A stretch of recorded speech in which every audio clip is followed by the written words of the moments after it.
If a baby were left alone in the woods, how would it manage to survive? We humans come into the world completely helpless. So if a child is removed from its parents and the comforts of home, could it survive? We've all heard this sort of story before. Tales of so-called feral children who live in the wild, often as part of a family of animals. But are these stories real?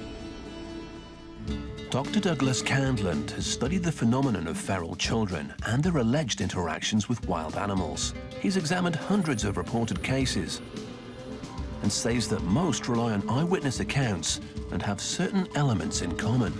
We all said the child had no recognizable speech. The child did not like to eat cooked food. The child walked on all fours. So, quite properly, people were saying, this is a wild child. But just how reliable are these accounts?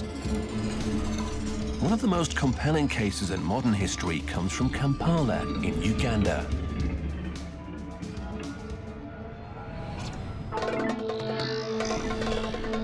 Kampala is home to over 1 million people who, like most city dwellers, face a sometimes difficult commute to work.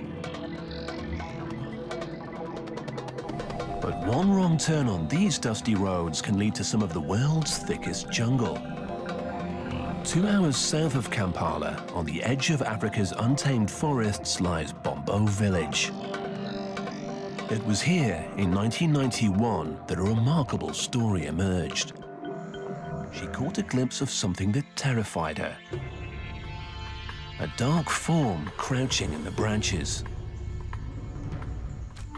The creature that caused her to run was a human boy. Later, when the woman realized what she'd seen, she went back into the jungle and brought the child home. The local villagers felt sorry for him, but they weren't quite sure what they were seeing.